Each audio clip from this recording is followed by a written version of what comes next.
Earthquakes as the Pope Meets Putin.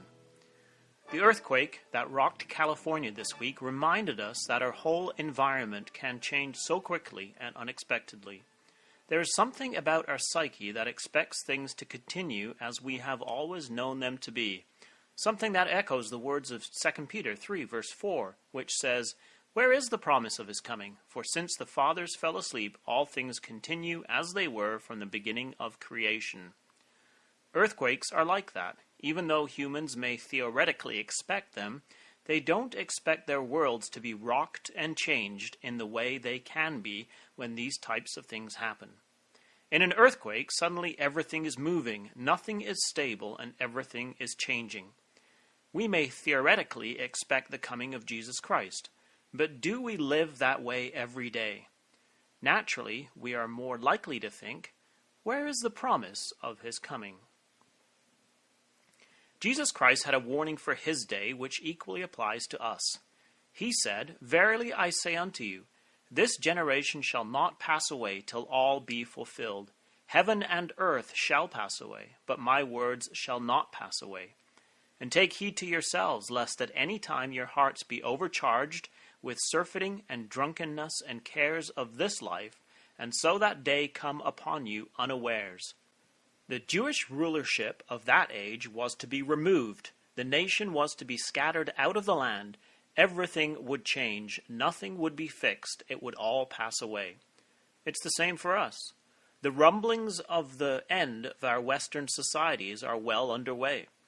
Our Bible-based family value systems are crumbling, indeed gone.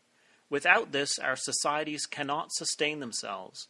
The only way most Western societies sustain growth is by immigration of people with a different value system. Overcharged with surfeiting and drunkenness and cares of this life is a very fitting description of our societies. Everything we've known is in fact shaking and changing. The political world is also rapidly changing, in an amazing way fitting so well with what those that have held to our prophetical heritage have expected. The Arab world is divided along two distinct lines, those allied with Russia and those with the merchant powers of the world, just as described in Ezekiel 38 and other prophecies. The Gulf states getting closer and closer to Israel, which at one time was an anathema. Meanwhile, Iran and Syria remaining completely hostile and on the brink of war, supported by Russia and often Europe. Relations between Russia and the trading powers, with Britain and the United States at the forefront, are at an all-time low as a result of the war in Ukraine, Crimea, and after Sergei Skripal and his daughter Yulia were poisoned in the UK.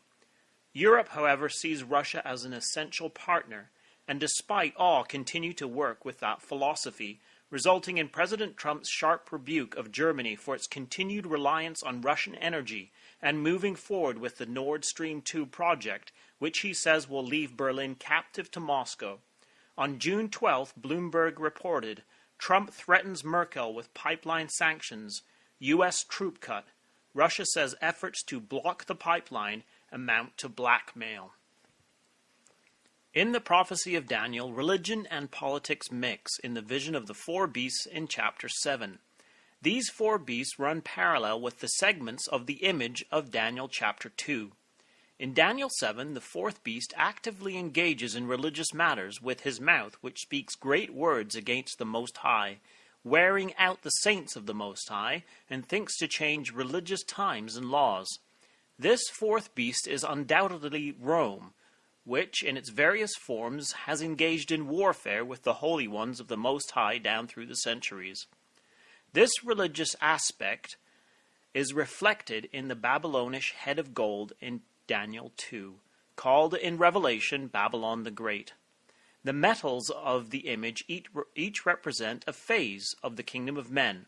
The head of gold, Babylon, the chest and arms of silver, Medo-Persia, the belly and thighs of brass, Greece, the two legs of iron, the Eastern and Western Roman empires, and finally, the fragile feet of iron and clay, the Western and Eastern European nations, including Russia, which, though having one mind, form a fragile union destroyed by the little stone power. Even though each metal represents a phase, In the end, the whole image stands as one empire, tottering on the fragile semi-democratic feet.